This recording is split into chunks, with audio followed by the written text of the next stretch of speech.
All right, this is L. Jermaine Russell. It's March 3rd, 2018, on this Saturday, going over the trades from this week, with February 26th to March 2nd. It was a good week. I was able to identify some trades from during the week and identify some that were not as good. I do kind of want to go over some of the trades that I was looking at from the weekend last week and how my watch list evolved from last week to this week. Because at times I know that I will use a watch list and then remove a lot of the things from the watch list. So I just kind of want to see what I had on up when I first began the week towards the end. And I'm seeing that Twitter remained on there. Of course, Weight Watchers, which I'll get into in a minute. ENPH didn't. But where did it end up on this week? ENPH. Now, Fuse was down. I think it ended at around 45 cents. But ENPH is always an interesting one for me. ENPH, just because. Okay, see, so it did do well. Clearly, I didn't keep it on my watch list for some reason. Not 100% sure, but it did break this area, so that was good. That was something that came good out of it. WWE I still have on, which we'll go over. CDXC, just kind of this. I don't want to go over all of them. I do want to get into what I did during the week, but. Yeah, CDXC could probably do the same thing as EDPH did, where it bounced a little bit off of the 100-day moving average before bouncing up to a new high. So, yeah, NVAX, I think they had a down day too. NVAX. Yeah, so they came down after being up. But either way, it's always just good just to look at some of the things that you might have done from the previous week to the current week. That is always, a good education to see what patterns are you starting to evolve or understanding, seeing how the patterns are evolving. So I do want to get into one of the trades that I made earlier in the week. Was it OPGN? Yeah, OPGN. So I got in at OPGN at $2.49, and it actually dropped down to two. I actually sold it at $2.16. This was probably not the best move that I could have made. I think this was forced off of this day. No, probably forced off of the 27th going into the 28th, but we can look at it. And this is something that was actually below the 100-day moving average on the year, so I'm not particularly understanding why I might have bought this thinking that it was going to go up. So it was this day on the 20, what was it, the 20, yeah, 28, 20, that was the 28th. I'm bugging. 27th. This is the 27th. And so I bought it. Yep, I bought it.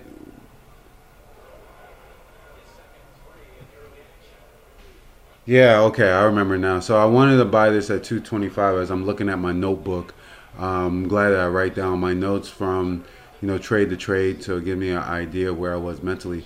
But I remember the day before I wanted to buy it at 225 because it was breaking this nice little resistance area right here, and I was trying to catch it before the market was closing, and I remember seeing it a little bit lower.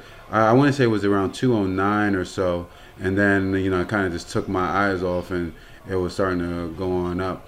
So as it was going up, I wanted to get some of the pullback in the 225, and it didn't get the 225. It actually started. It was starting to get some buyers at 226, and did not come down to 225, which is fine. But I was able to see that there was a a potential breakout right above the 225 area. So I just didn't chase it, which is fine because as we saw in the after hours, it went all the way up to 225 before starting to come right back down. So seeing where these resistance lines are is a good way of identifying where to buy and then end up where to sell. So as we saw, as it came back down to 25 area, 25 to 25 area, it started to trade sideways. And once a stock starts to trade sideways and the volume starts to decrease, that is a good sign to get out. And I did stubbornly. I was trying to get my order in at the 230 area, but it started to break down, and I just sold when it was starting to break down faster than where I could sell it at. So, you know, didn't really get a good reason. I didn't have a really good reason on buying it other than that it increased its target price. It increased it to $10 by the analysts. And what has happened over the past couple of weeks is that companies that have had an analyst upgrade and price have usually also had the stock turn in the opposite direction. So it started to increase prior to the announcement. So, you know, buy the rumor, sell the news, and I didn't even know there was a rumor out. So, you know, I was just looking at this because of the earlier percentage gains that it had during the course of the day. Because I do a scan. Well, I don't do the scan. The computer does the scan, or the trading platform does a scan where it looks at how many percentage gainers have been compiled during the day, and that popped up there, or probably popped up in my traditional scan that I use, that I've set up.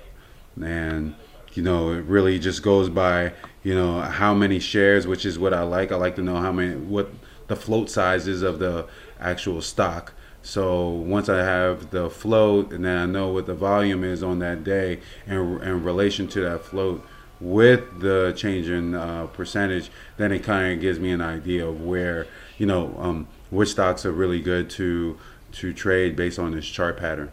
But OPGN definitely didn't do the job for me as I hoped. But I was turning my luck when I got back on MYO. MYO has been one of those stocks that I have traded in the past. And if you look at my chart from before, I even had some support resistance lines from when I traded it back over here. And I know I've traded it somewhere probably back here too, because it's a new stock. It hasn't been out long, but I do like these newer stocks that haven't been out long because they tend to go right back up after they cross over their 100-day moving average. But this time it went up, but it started to come back down. So it's at its 100-day moving average, and now I just want to see it bounce up a little bit higher above it. Once it does that, I can see the stock continuing to go up and even go challenging its previous high in the 8s or maybe even the 11s. So this one I will be keeping on my radar a little bit longer, particularly that it had positive price action off of its earnings report. So that is another indication for me to let me know that this has some residual positive effects based on its previous earnings report, or based on this earnings report that was just released. So right here, what it's done thus far is that it has come to about 557, and when I sold it at 520. I got in at $4.64. And this is, you know, the 1 day over the year chart. But what I'm going to do is get on the day by using the hour, by the hour candlestick. And on that 28th, which was over here somewhere. So let's come over here. On the 28th, I ended up getting in on 464. Yeah, I got in on the closing day.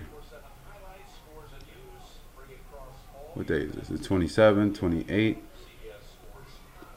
So I wasn't in on the 28th right here. I got it towards the closing bell, and I got it in at 4, right around here.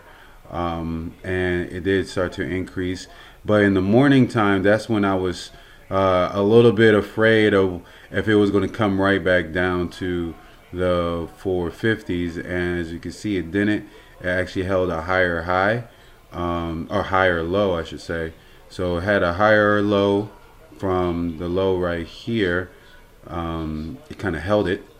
Well, not the low right there. The low would have. The previous low was right here at the 450s. It didn't come to the 450s. It actually held the 460s, and from the 460s, as we can see now, that is held the 460s since then. Since this uptrend, it might try to come back down now that it's kind of hitting a double top, but it hasn't really yet. There's been a lot of buying over here in the 520s. In the 520 area. So this uptrend right here, we're seeing that it, even though it's a little bit lower, is close enough to that resistance line. So it could possibly come right back down to the 480 or 460 area, but I'm seeing 460 as a definite support line on this stock. And so I end up selling this when I bought it the day before, right in here at the 420 area. I was really hoping that it would go a little bit higher and take out 568. As we can see back here, 568 is another area of resistance. 568, 570. So if we look back here, another area of resistance, and so I can see it if it tries breaking 520, going to 560, and it's close enough to the 100-day moving average where I know that it could go back up. As we're looking at trying to look at the trend. The trend is my friend. So went up here. It gradually increased and went up, came back down to find its support. It went up, came back down, went up, started trading a little bit sideways again, like what it did over here. So it's trading sideways, then it went up, sideways, up a little bit more, sideways, up, and then took back that trading potential. So I'm seeing this little U shape right here, and I'm thinking that could be kind of like how it is over here and have some pullback off of that U shape. But because the earnings report gave a positive price action, which I'm not saying that they came out with the best of the best earnings, but I guess it was good enough for there to be some recognition in their move. So let's just see, what news really came out with it.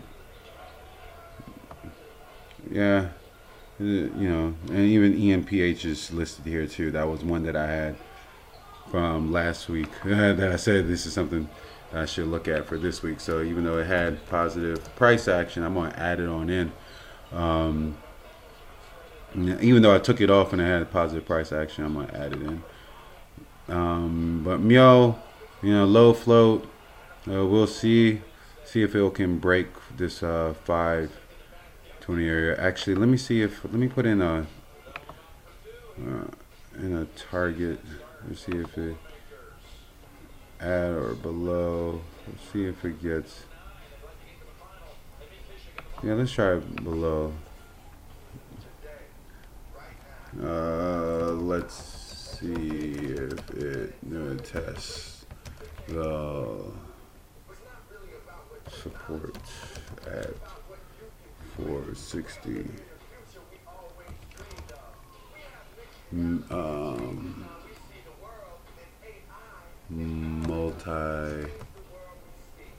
Multi week resistance at 570.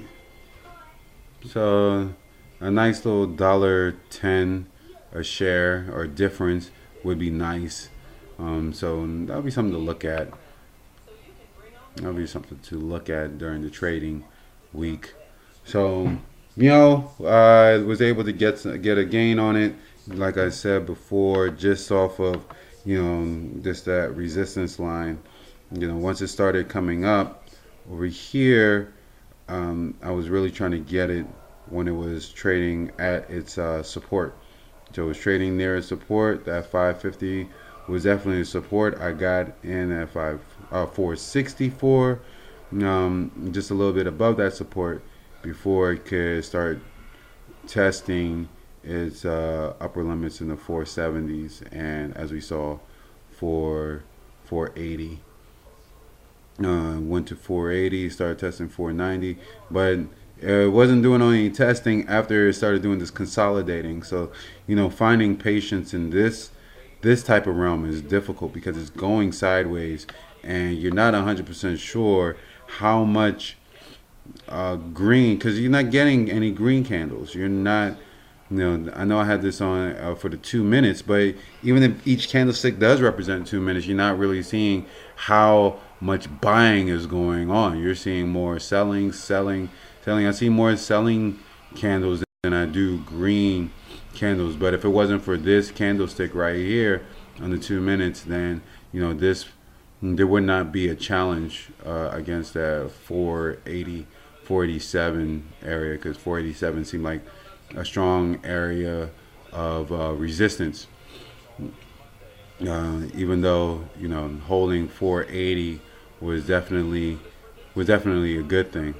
And as we see later on in the day, it still had that 480 area that it wanted to hold, and it got down to 470, which would have created a new support area.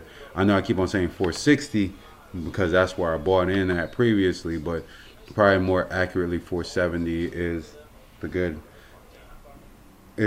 area of support. So I like MEO. I'm glad that I was able to earn some profit off of it. So now I kind of want to go over 2 more trades that I made during the week, which was ZSAN.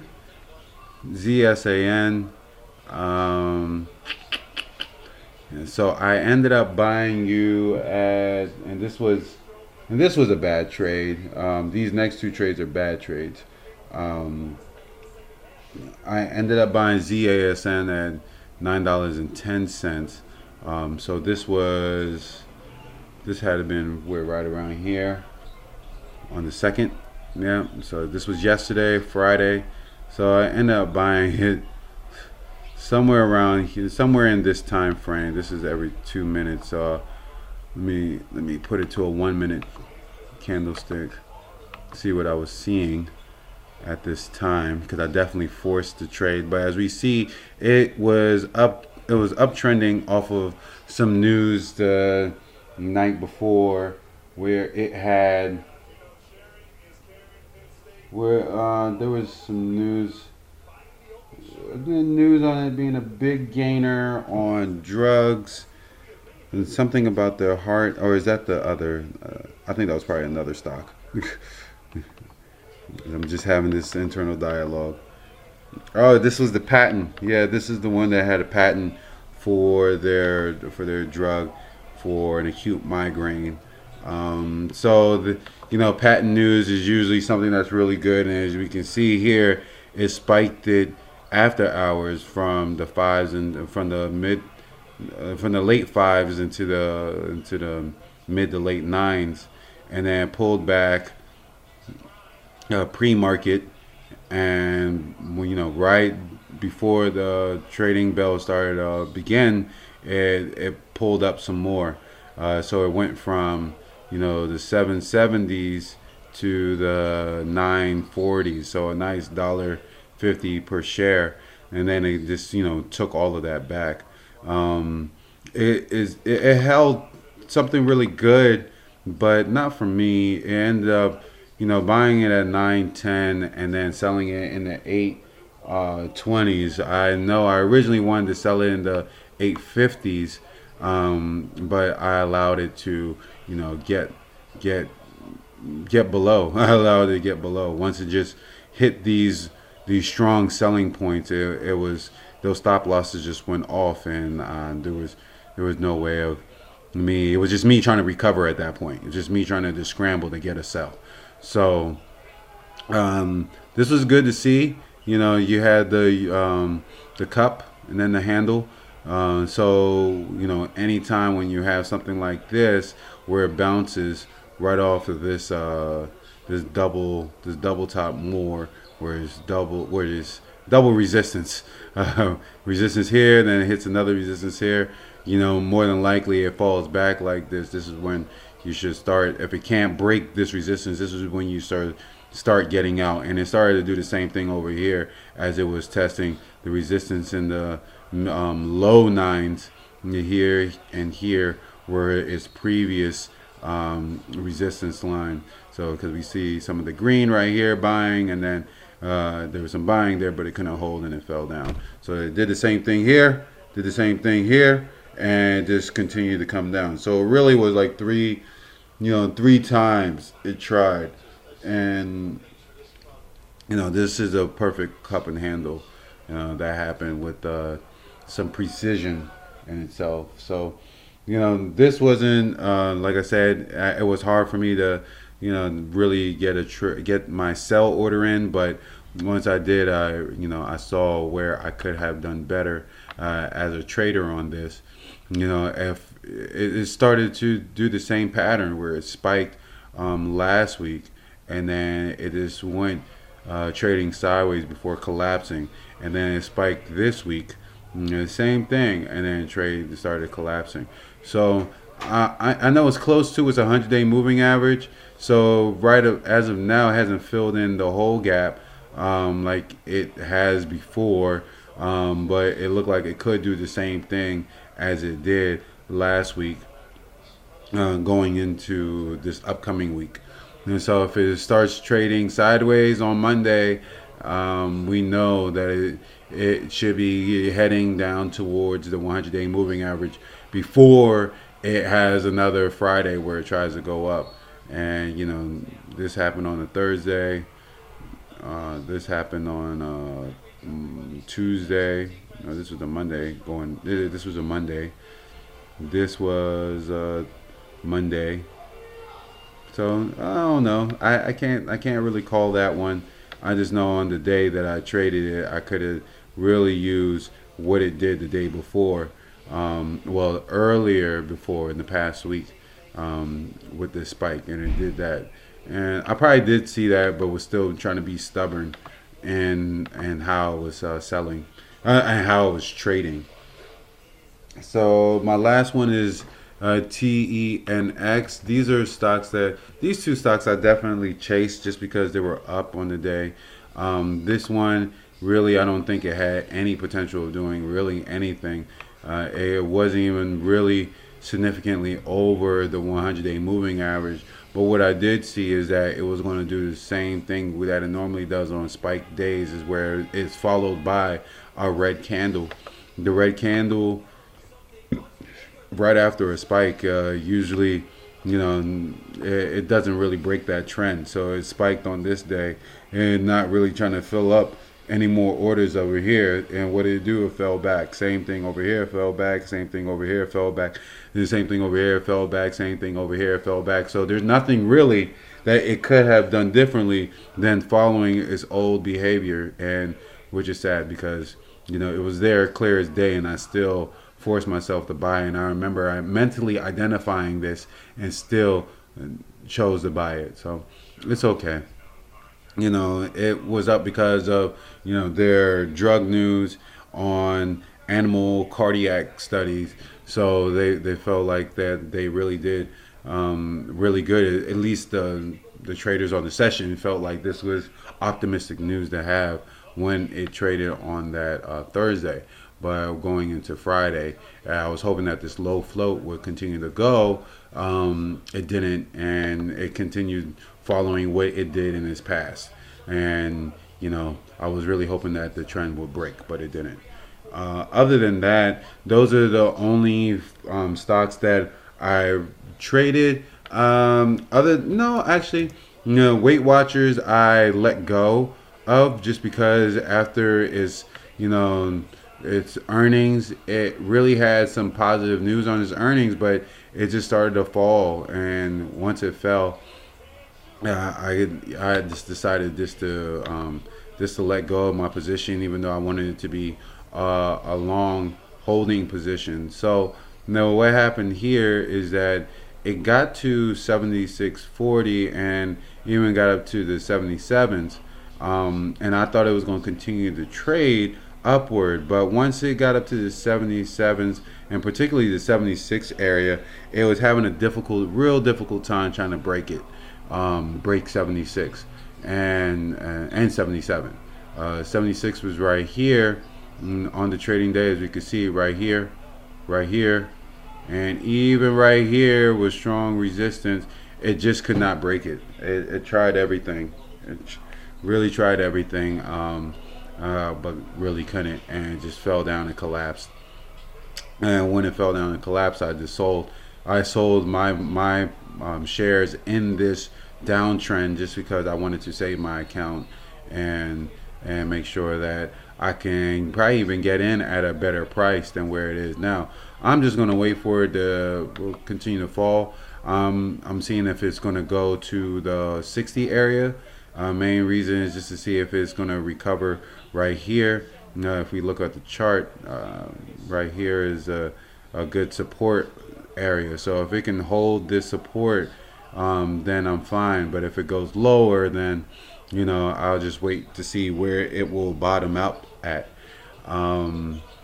So that was something that I had to let go of. But as I increase my other long-term hold on WWE, all I did is just do some rebalancing. I bought some more shares in the 38 at the $38 level. So it's holding 38, holding 37, and with some positive news, it continues to go up. I can see it with this investor conference coming up with Deutsche Bank for media, telecom, and business solutions, I believe it was called.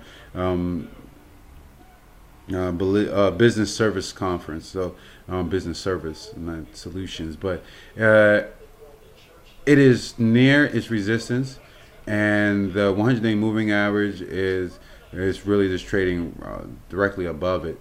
So with that and some other news about it opening up some services in France, which is customer free to broadcast. It's customer free broadcasting in France. That I can see the membership or the viewership that comes along with this new agreement will help the stock increase a little bit more value. And I also wanted to buy because that it is a dividend ran stock, and with dividends you can see more investment gain. So right now it's doing pretty well. Has a continual uptrend. I'm not seeing any pullback as of yet, but if there might be some pullback, I just hope that I can just sell to a scratch. But I can see this going at least up to 45, not 45, maybe 44. And I say that because it is at its all-time high, and stocks that normally trade at their all-time high can have something like this happen, where it can have a four times its price increase, and we see that we did that over its span right here. where it went up to, was that $11, $12 a share. So it's doing the same thing here, going up, coming back down, and it had some pullback. So there is some pullback. We see it's going up. It's really basically been trading sideways for a while, and then had pullback, but that pullback wasn't. It didn't retrace everything. Then it had some more uptrend. It had a pullback. It had more uptrend. Had a pullback. Had more uptrend. It might have a pullback. If it pulls back, I can see the $36 area. 36, 37 would be my, 37 would be my target price to get out at. But if this continues to trade sideways like it was doing over here, mostly trading sideways before it continued to gradually go up, I'm going to hold my position. It's not overbought yet, and I would like to hold until I get an indication that it is overbought, which would give me a sell signal, and I would sell it. But I do want to hold it at least until the middle of the month, so I can get my dividends. But yeah, that's pretty much it. I think I've done enough reviewing over the trades that I did during the week. Like I said, I did well with Myo, but when it came to a couple others like TENX, ZSAN, and OPGN, I could have done better, and I am able to identify when it's going to have a pullback, but it's just pulling the trigger. So this was a nice little review. I think I will come back and we can review what stocks I'll be looking at in the upcoming week, and making sure that I just continue studying and looking at different processes that will help me identify and find strong winners, percent gainers before they spike. So thank you for listening, and I'll see you later on this weekend. Yeah, maybe tomorrow, something like that. Yeah.